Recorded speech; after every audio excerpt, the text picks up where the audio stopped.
Above Earth, space folded inward, and an armada emerged from nothing. Thousands of colossal vessels slid into orbit with perfect formation, blotting out the sun and casting entire continents into shadow. Their hulls shimmered with energy fields unknown to human science, and their weapons glowed with stored annihilation. For decades, they had studied humanity. Their reports described a divided species, emotionally volatile, technologically inferior, trapped by internal conflict and political paralysis. Earth, to them, was a resource world. Conquest was inevitable. Resistance was irrelevant. They transmitted a brief ultimatum across every frequency, in every known human language, granting 6 hours for surrender. Governments collapsed into chaos. Markets crashed. Military command scrambled as satellites vanished and orbital defense grids went dark. Before the countdown could even reach halfway, the invasion began. The first strike fell upon a coastal megacity, a place of towering skylines and millions of lives. Orbital cannons erased entire districts in seconds. Shockwaves flattened buildings, vaporized highways, and turned oceans into boiling storms. Firestorms consumed neighborhoods. The invaders expected panic, riots, total collapse. Instead, emergency systems activated across the city. Civil defense networks rerouted power and communication. Evacuation corridors opened through subways and tunnels. Hospitals converted into triage fortresses. Military command fractured into thousands of independent cells, each acting without centralized control. Alien landing forces descended, expecting scattered resistance. They encountered synchronized ambushes, electronic warfare attacks, and brutal close-quarters combat. Human pilots rammed their fighters into alien craft. Naval fleets fired until their weapons melted. Soldiers detonated explosives beneath towering war machines. Casualty rates on both sides skyrocketed, but something unsettled the invaders. Earth was not breaking. It was adapting. Every loss fed new tactics. Every failure produced a faster counter. Their projections shattered. Their confidence cracked. Still, their commanders dismissed the data. They ordered more forces, more bombardment, more slaughter. The deeper they advanced, the more violent the resistance became. Earth was no longer reacting. It was preparing. As the invasion expanded across continents, the scale of human endurance became terrifying. Entire cities transformed into layered fortresses. Collapsed buildings became sniper nests. Subway tunnels became supply arteries. Ruins became kill zones. Wounded soldiers refused evacuation, fighting until blood loss forced unconsciousness. Civilians formed supply chains under constant bombardment, hauling ammunition, water, and medical equipment through shattered streets. Doctors performed surgeries in collapsing hospitals. Engineers rebuilt power grids using scrap metal and captured alien drones. Every fallen invader became a source of intelligence. Their weapons were dissected. Their armor reverse-engineered. Their shield frequencies cracked. Their biology analyzed. Weaknesses were catalogued. Countermeasures deployed within hours. Alien units began encountering resistance specifically tailored to destroy them. Plasma shields failed under precisely tuned frequencies. Heavy walkers collapsed under explosive charges designed from salvaged tech. Drone swarms were hijacked mid-flight and redirected back into their own formations. Still, the invaders attacked. Their commanders could not accept defeat. Pride replaced strategy. Retreat meant humiliation. So they doubled their forces, launching continuous waves, believing exhaustion would finally shatter human resistance. Instead, each assault fed humanity more weapons, more knowledge, more resolve. Across the planet, resistance cells synchronized through decentralized networks, sharing tactics and breakthroughs in real time. There was no command center to destroy, no leader to assassinate. The war became everywhere, and nowhere. Alien soldiers began breaking under the psychological strain. They had never faced enemies who fought while bleeding, who advanced while burning, who charged while knowing death was certain. Human losses were catastrophic, but surrender never came. Families were evacuated under fire. Civilians joined militias. Children were smuggled into underground sanctuaries while parents returned to the fight. Every casualty hardened resolve. Every ruin fueled rage. The invaders began to understand too late. This species was not dangerous because of strength, but because it refused to stop. Humanity had evolved under extinction pressure. Survival was its primary instinct. And now, extinction stood before it. When the invaders authorized full planetary suppression, humanity revealed its final deception. Deep beneath oceans, deserts, and mountains, ancient defense systems awakened. Weapons humanity had buried after forgotten wars surged online. Orbital platforms rose from hidden silos. Kinetic cannons aligned. Gravitational disruptors charged. Hybrid fleets assembled from captured alien technology launched into orbit. For the first time in its history, humanity carried war beyond its atmosphere. Boarding parties stormed command vessels. Sabotage teams crippled propulsion cores. Entire enemy fleets went dark within minutes. Alien high command panicked as projections spiraled into mathematical impossibility. Their logistics collapsed. Medical systems were overwhelmed. Morale disintegrated. Yet still, they attacked, driven by doctrine and disgrace. The final order was issued: total planetary annihilation. Earth would burn before they accepted defeat.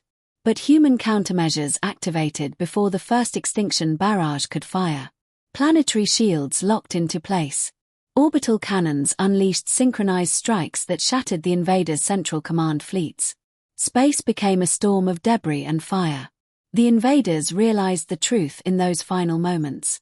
Earth was not a peaceful world. It was a fortress disguised as one. Every human city was a potential stronghold. Every civilian was a potential combatant. Every defeat had been anticipated. Their mistake was believing that technological superiority guaranteed submission. They had never faced a species forged in collapse, sharpened by disaster, and united only when survival was threatened. The war ended not with celebration, but silence. Surviving invaders fled beyond known space, broadcasting surrender pleas and retreat signals across the galaxy.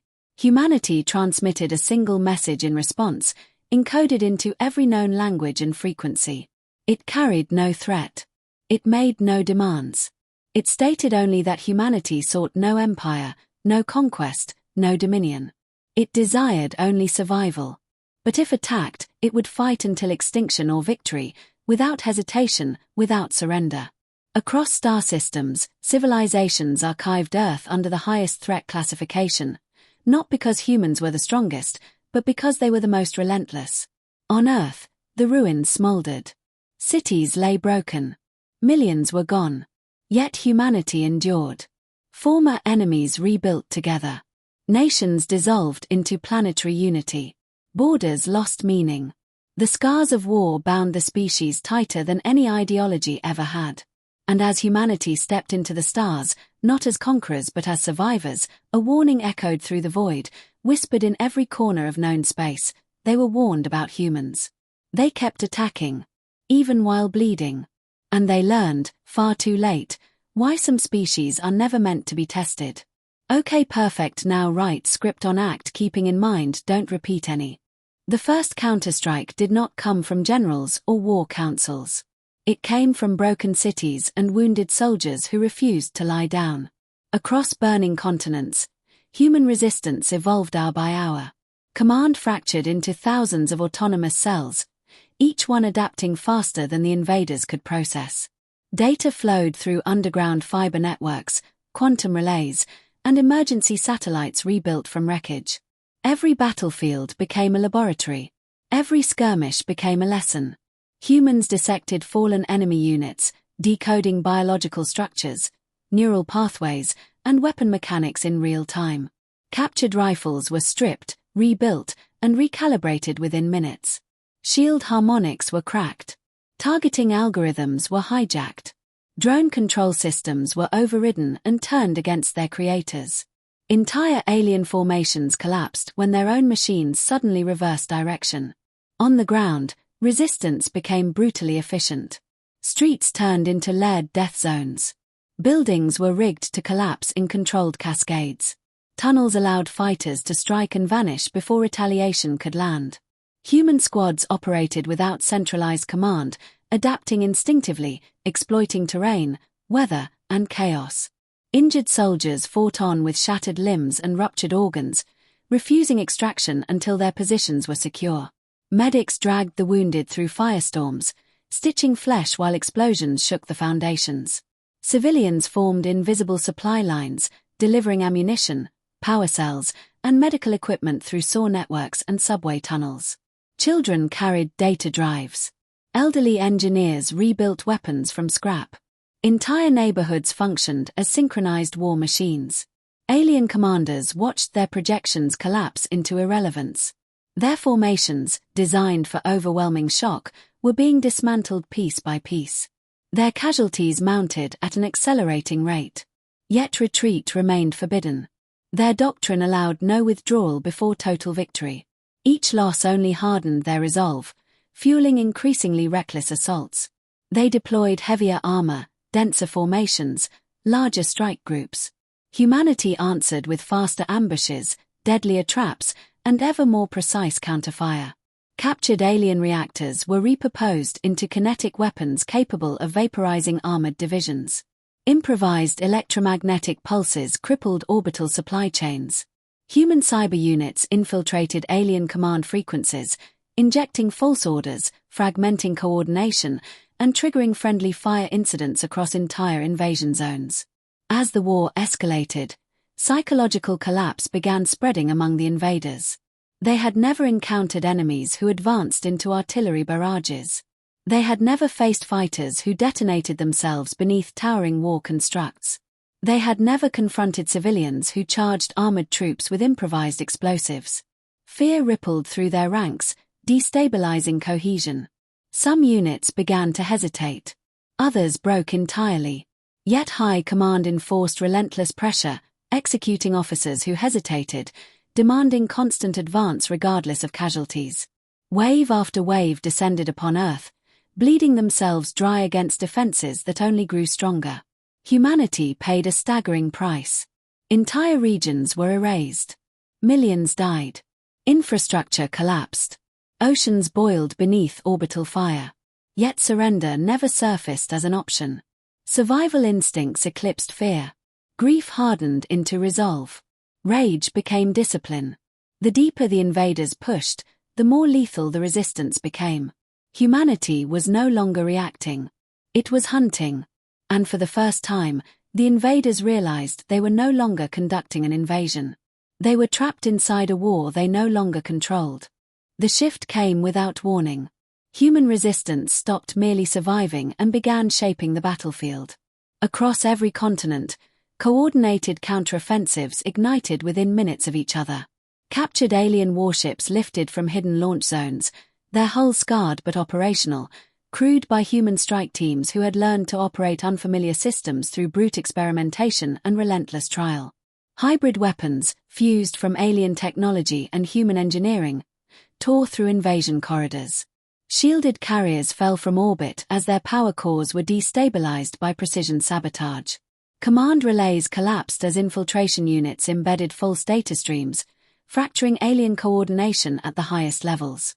Human forces no longer fought defensively. They hunted. Urban zones became massive traps designed to isolate and destroy entire battalions. Supply lines were severed. Medical facilities were overrun. Evacuation routes became kill corridors. Alien commanders found themselves fighting blind, surrounded by enemies who predicted their movements before orders were even issued. The invaders' technological superiority evaporated under adaptive warfare that rewrote tactics in real time. Every engagement ended with humans gaining new intelligence, new weapons, and deeper understanding of alien vulnerabilities. Psychological warfare accelerated the collapse. Human transmissions flooded enemy channels, broadcasting intercepted command failures, casualty figures, and fractured orders. Panic spread as soldiers realized their leadership had lost control.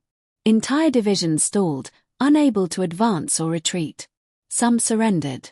Others attempted desperate breakouts, only to be annihilated by precision artillery and orbital strikes. Human boarding units stormed command ships, executing rapid surgical strikes that eliminated entire leadership cadres in minutes. Fleet formations disintegrated as coordination failed. Orbital superiority shifted steadily toward Earth. In response, Alien High Command authorized full annihilation protocols. Planetary sterilization weapons began charging in distant orbits, capable of stripping atmospheres and boiling oceans. The final extinction sequence was initiated. But humanity had prepared for this moment long before the first alien vessel ever arrived. Deep beneath Earth's surface, dormant defense arrays awakened. Massive underground reactors surged to life. Ancient orbital platforms, hidden for generations, breached the atmosphere in synchronized ascent. Gravitational weapons locked onto enemy fleets. Planetary shields, thought to be theoretical, formed a luminous barrier around Earth. The first annihilation barrage shattered against reinforced defenses. In the following seconds, Earth unleashed everything it had hidden. Orbital cannons fired in perfect coordination, punching through enemy formations. Gravitational disruptors tore cruisers apart. Kinetic strikes obliterated fleet clusters. The invaders' central command group vanished in a cascade of expanding plasma. Panic overtook discipline. Retreat orders clashed with execution mandates. Entire armadas collapsed into chaos. For the first time, humanity crossed beyond its own gravity, well, not as explorers, but as executioners. Strike fleets surged outward, intercepting retreating enemy vessels, boarding crippled carriers, and disabling warp cores. The invaders had come expecting conquest. Instead, they found themselves hunted across the void by a species that had finally accepted total war. And as the last coordinated enemy formations collapsed, a chilling realization spread across surviving alien ranks. Earth had never been helpless. It had simply been waiting. Silence followed the last coordinated engagement, broken only by drifting debris and the fading glow of shattered fleets. Across orbit, crippled vessels burned as their surviving crews transmitted surrender codes or fled blindly into deep space. Humanity did not pursue indiscriminately. Escape corridors were left open, carefully calculated to ensure one outcome: survivors would carry the memory. Across every human city, fires smoldered among ruins, and rescue teams moved through collapsed districts, pulling the living from beneath broken stone and twisted steel. Grief moved through the population like a slow tide, but beneath it burned something harder: resolve. The war had taken everything, yet humanity remained. A single transmission was prepared, encoded in every known frequency band and mathematical constant, broadcast toward every star system the invaders had ever contacted. It carried no threats, no demands, no celebration. It stated only that humanity desired no empire, no tribute, no dominion. Earth sought coexistence, survival, and peace. But if attacked, humanity would respond without hesitation, without restraint, and without surrender.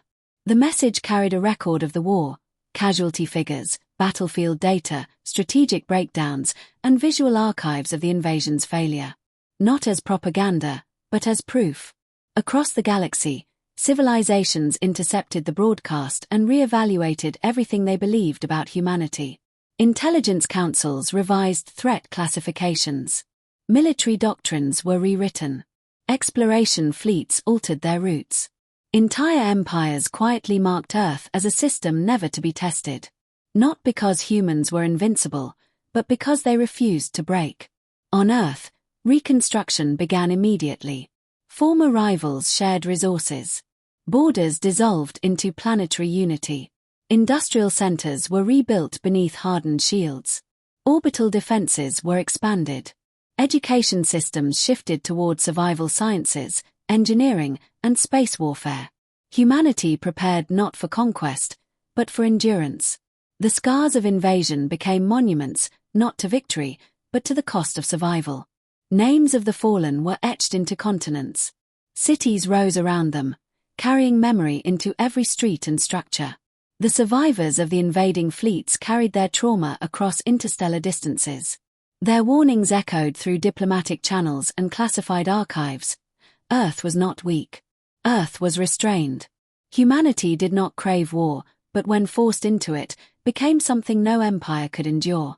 They spoke of soldiers who advanced while bleeding, civilians who fought while burning, and worlds that refused to kneel even as they died. Long after the last wreckage burned away, that warning remained. They had been told. They had been cautioned. They had ignored every signal. They had attacked a species shaped by extinction, hardened by disaster, and united only when survival was threatened. They had kept attacking, even while bleeding. And in doing so, they had awakened something the galaxy would never forget.